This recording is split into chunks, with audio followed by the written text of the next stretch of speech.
अस्सलाम वालेकुम एवरीवन, उम्मीद है आप सब खैरियत से होंगे। अच्छा जी, हमारा political science CSS PMH lecture series में वेस्टर्न पॉलिटिकल थॉट का लेक्चर नंबर 11 है। आज हम डिस्कस करने जा रहे हैं कार्ल मार्क्स को। तो कार्ल मार्क्स के बारे में कहा जाता है कि ये बहुत ज़्यादा फेमस पर्सन हैं, ठीक है। इकोनॉमिस्ट भी थे, एक फ़िलासफ़र भी थे और सोशलिस्ट भी थे कार्ल मार्क्स। तो ये अगर हम बात करें 20वीं सेंचुरी की, तो सबसे ज़्यादा पढ़ने वाले या इनको रीड किया जाने वाला सबसे ज़्यादा जो टाइटल हम दे सकते हैं तो कार्ल मार्क्स को दे सकते हैं। बेसिकली ये एक जर्मन फिलासफर थे और ये एक यहूदी के बेटे थे। कार्ल मार्क्स जो थे यहूदी के बेटे थे। तो होता कुछ इस तरह से है कि वो जर्मनी को छोड़ देते हैं, यानी कि वो जर्मन से होते हैं तो जर्मनी को छोड़ देते हैं और फ्रांस चले जाते हैं। जब वो फ्रांस जाते हैं तो वहाँ पे जाके वो हेगल से मिलते हैं। जब हेगल से उनकी मुलाकात होती है तो कलेक्टिवली वो मिलके एक अपनी थ्योरी देते हैं और जिसे कम्युनिस्ट मैनिफेस्टो या कम्युनिज्म की थ्योरी कह सकते हैं। और ये थ्योरी पेश करती हैं 1848 के अंदर। हेगल के साथ मिलकर कार्ल मार्क्स अपनी जो थ्योरी देता है, बात को समझने की कोशिश कीजिएगा। 1848 के अंदर होता कुछ इस तरह से है कि पहले तो होते हैं यहूदी, यानी कि ज्यू होते हैं, और उसके बाद ये क्रिश्चियनिटी की तरफ जाते हैं और क्रिश्चियन हो जाते हैं। फिर वहाँ से भी ये थोड़ा बेजार हो जाते हैं और फिर ये मज़हब को बिल्कुल ख़त्म कर देते हैं और एथीस्ट बन जाते हैं। कहते हैं कि मज़हब जो है वो बज़ाहिर कुछ भी नहीं है और मज़हब को इंसान के साथ नहीं होना चाहिए, यानी कि ये मज़हब को बिल्कुल डिनाई कर देते हैं और मज़हब का कंसेप्ट अपनी लाइफ से ख़त्म कर देते हैं। फिर क्या होता है कि ये एक फ़ाइट करते हैं। ये कहते हैं कि जब से इंसानियत पैदा हुई है या इंसान का वजूद इस दुनिया में है, तब से लेके अब तक और अब से लेके आखिर ताहयात यानी कि क़यामत तक अब एक ही कॉन्फ्लिक्ट है, एक ही झगड़ा है लोअर एंड अपर क्लास का। तो कहते हैं कि इस झगड़े को ख़त्म करना है और जो अपर क्लास की जो एक्सप्लॉयटेशन है उसको ख़त्म करना है। तो कार्ल मार्क्स जो थे वो हमेशा अपर क्लास के खिलाफ बात करते थे। तो वो कहते थे अपर क्लास क्या है, अपर क्लास वो कुछ नहीं करती, वो बैठी होती है, वो थोड़ा बहुत अपना सरमायादारी करके। लोअर क्लास क्या है, उसके लिए वो मेहनत करती है, स्ट्रगल करती है और एंड ऑफ द डे क्या होता है, सारा के सारा जो वेजेस होती हैं, जो इनकम होती है, वो सारी कौन ले जाती है, अपर क्लास लेती है। और लोअर क्लास को सिर्फ क्या मिलती है, उसकी थोड़ी बहुत उजरत मिलती है। अगर हम बात करें, अगर एक मजदूर है उसको $1 दिया जाता है या फिर ₹1 उसको उजरत दी जाती है, वो पूरा महीना काम करता है 8 घंटे और उसको तकरीबन 30 से 40 रुपये उसको अगर दिए जाते हैं। बाकी की सारी जो लाखों की वो इनकम करता है, जो वो कमाता है, जो उसकी फर्म या उसकी इंडस्ट्री में वो जो मुनाफा देता है वो किसके पास जाता है, वो अपर क्लास के पास जाता है, एलीट क्लास के पास जाता है। तो कार्ल मार्क्स कहते हैं कि जब एक मतवस्त तबके का इंसान इतनी मेहनत कर रहा है, एक यानी कि जो वर्कर जो है वो इतनी मेहनत कर रहा है और वो उसे मिल भी कुछ नहीं रहा है, तो ये जो सिस्टम इसको ख़त्म होना चाहिए। तो इसीलिए कार्ल मार्क्स जो है वो इंट्रोड्यूस करवाते हैं।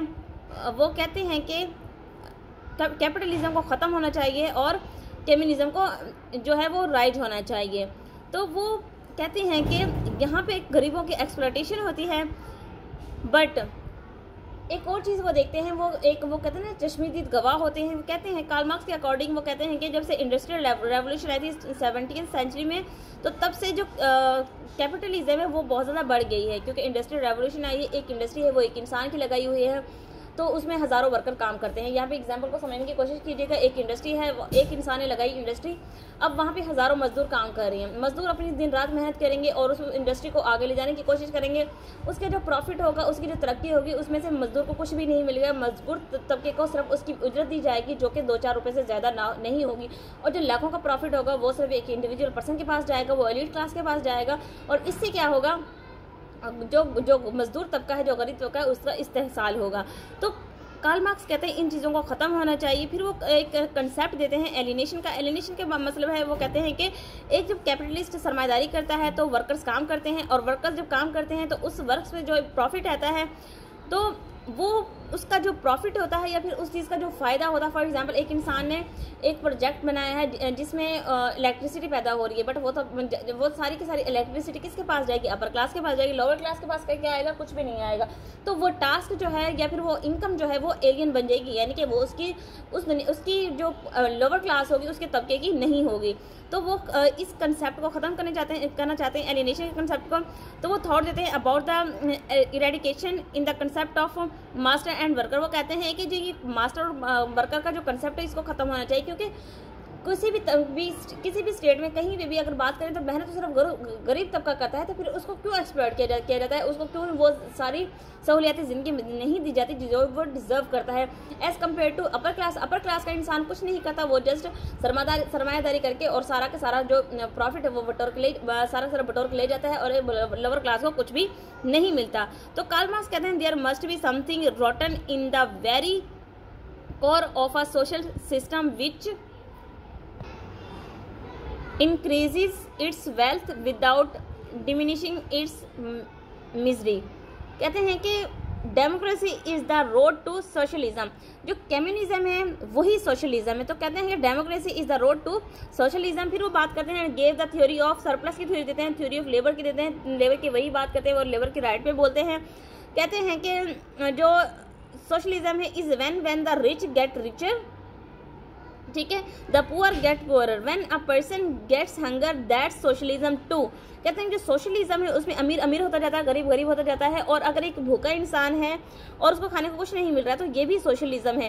कहते हैं कि uphold the cause of poor, यानी वर्क क्लास, वो हमेशा पुअर और वर्कर की बात करते हैं अपने थ्योरी के अंदर।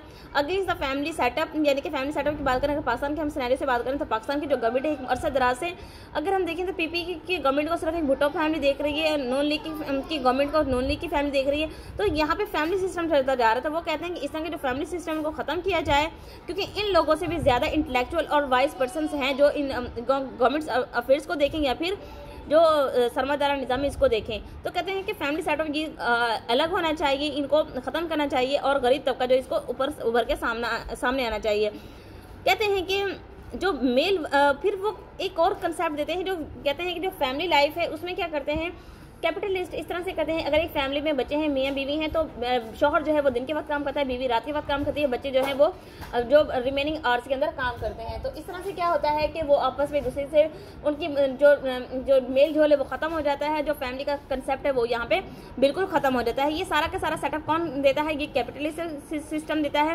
क्योंकि वो अपनी ज़रूरत को पूरा करने के लिए दिन रात मेहनत करते हैं। मेल अलग काम करता है, फीमेल अलग काम करती है, और बच्चे अलग से काम करते हैं, जिससे क्या होगा, ये जो एक फैमिली का कंसेप्ट है, एक बॉन्डिंग है, वो ख़त्म हो जाती है। फिर वो एक नए इकोनॉमिक सिस्टम इंट्रोड्यूस करवाते हैं जो कि टोटली बेस करता है लोअर क्लास के ऊपर। अब वो कहते हैं कि वो फिर यहाँ पे अगेंस्ट अपना एक व्यू चेंज करते हैं। वो कहते हैं कि जो डिक्टेटरशिप है इसको उभर के सामने आना चाहिए। वो फिर एक और कंसेप्ट को रिमूव करते हैं। वो जो एक कंसेप्ट है रिच और पुअर, वो कहते हैं कि अमीर अमीर क्यों है, अमीर को अमीर किसने बनाया, अमीर को अमीर एक पुअर पर्सन ने बनाया, वो पुअर क्लास ने बनाया है। एक इंसान ने इंडस्ट्री लगा के बैठ गया, उसने सारी की सारी इन्वेस्टमेंट इंडस्ट्री के अंदर कर दी, उसके बाद जितना पैसा था वो सारा लगा चुका है, ठीक है, वो सारा के सारा पैसा वहाँ पे लगा दिया उसने। अब उसका जो पैसा है उसको यूटिलाइज कौन करेगा, गरीब करेगा। तो फिर क्या वजह है कि गरीब को बार बार इस्तेसाल का सामना करना पड़ता है। तो एक और बात करते हैं कार्ल मार्क्स कहते हैं कि अगर गरीब अमीर पैदा हुआ है तो इसमें उसका कोई बहादुरी का कारनामा नहीं कि वो अमीर पैदा हो, क्यों, क्योंकि उसको तो बाय नेचर उसको या फिर बाय बर्थ उसको दौलत मिली है, या फिर जो गरीब है तो उसमें गरीब का भी कसूर नहीं है। तो ये जो फर्क है इसको खत्म करना चाहिए। बेसिकली अगर हम बात करें कार्ल मार्क्स, अगर हम एक समुद्र को कोसे में बंद करें तो कार्ल मार्क्स बात हमेशा सिर्फ करते हैं लोअर क्लास की, मजदूर तबके की बात करते हैं। वो कहते हैं कि जो क्लास कॉन्फ्लिक्ट है इसको खत्म होना चाहिए और कैपिटलिस्ट जो सिस्टम है इसको खत्म हो जाना चाहिए और कम्युनिज्म को सामने आना चाहिए। अभी अगर हम बात करें चाइना के सिनेरियो से, चाइना में जब कैपिटलिस्ट सिस्टम था तो चाइना बहुत बैकवर्ड नेशन थी और वो सिर्फ जुल्म सितम का शिकार थी। बट जब वहाँ पे माओ ज़ेडोंग आते हैं, माओ ज़ेडोंग क्या करते हैं, वहाँ पे आके कम्युनिज्म को स्टार्ट करते हैं और जो एक्सप्लॉयटेशन उसको ख़त्म करते हैं। और यही वजह है कि आज चाइना सुपर पावर बनने जा रहा है और दुनिया की दूसरी बड़ी इकॉनमी भी बन चुका है। तो जो कार्ल मार्क्स की थ्योरी है, अगर हम उसको करंट सेंचुरी में उसको यूटिलाइज करें तो इससे ना सिर्फ मजदूर तबके में या फिर गुर्बत या पॉवर्टी अनएम्प्लॉयमेंट इन चीज़ों का खात्मा होगा, बल्कि एक प्रॉस्पेरस स्टेट सामने उभर के आएगी। तो ये थी कार्ल मार्क्स की थ्योरी जिसको हमने डिस्कस किया। उम्मीद है आपको चीज़ें समझ आ गई होंगी। इंशाल्लाह नेक्स्ट वीडियो लेक्चर में मिलेंगे नए टॉपिक से। तब तक अपना ख्याल रखिएगा। जज़ाकल्लाह, अल्लाह हाफिज़।